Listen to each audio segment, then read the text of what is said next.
Last but not least, I wanted to finish this evening with some choice words for our friends at DTE. Here we sit again after another round of power outages where thousands and thousands of Westland residents were left in the dark, and where the litany of excuses has come out from DTE yet again. Tree trimming, branches falling on power lines, the wind.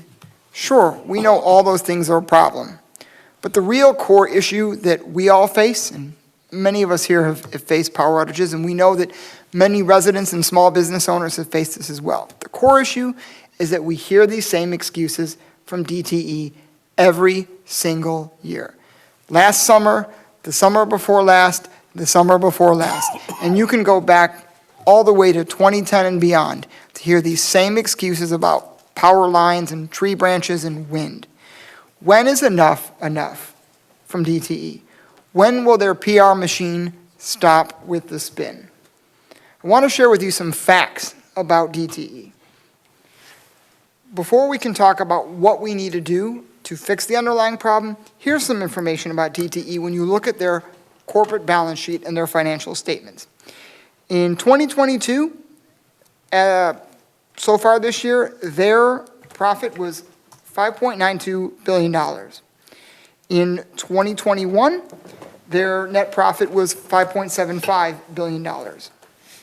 And that, this year from last year, was almost an 11% increase in terms of net profit.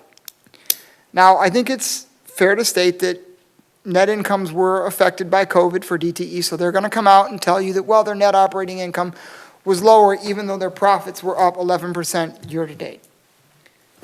But what do we see from DTE in response to this? Sure, they'll tell you, the residents, they'll tell you, the small business owner, that they're out there trimming more trees or, making upgrades to our power grid. But what they're also out there doing is going to the Michigan Public Service Commission and trying to increase your rate, your utility bill, year after year.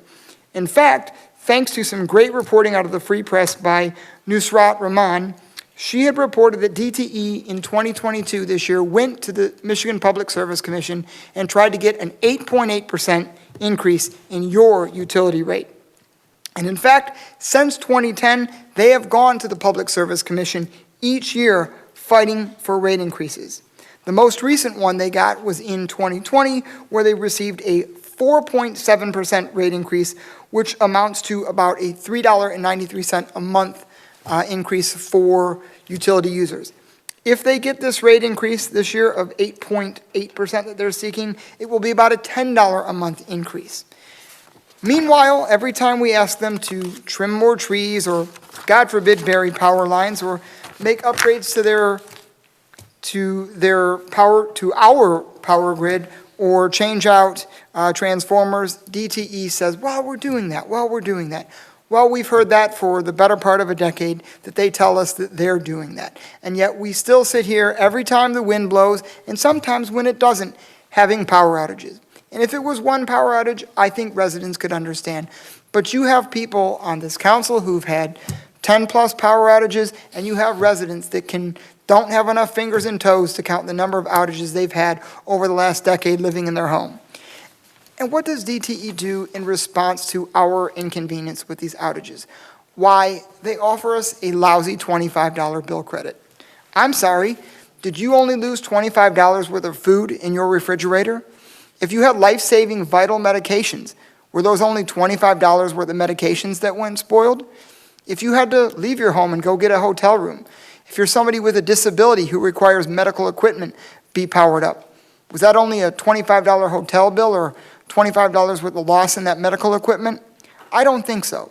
Furthermore, to get that $25 credit, DTE has put some strings and restrictions attached to obtaining that $25 credit. I'm sorry, this is ridiculous, and I've had enough. And I'm sure that many of you out there who've lost power for the 5th, 6th, 7th, 8th time this year, who've thrown away thousands of dollars worth of groceries, or have had to go get a hotel room or stay with a relative, I'm sure you've had enough too. So what can we do?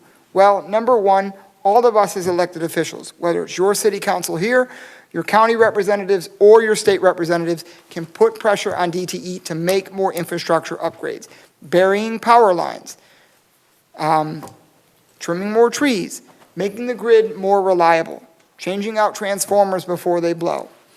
The other thing that we can do is that we can make sure that when DTE goes to the Public Service Commission, that we are aware and awake, and we are lobbying the folks who work in the Michigan Public Service Commission to really hold DTE to account, to make sure that their rate increases on all of us are justified, and that if rate increases do happen, that we can have a counter to say, okay, what did you do last year? How much money did you put in to upgrading the infrastructure? And the final thing that we can do, if we really want to play ball with DTE, is we can threaten them with public utilities, which I believe we should have in the first place. Thank you. I have nothing.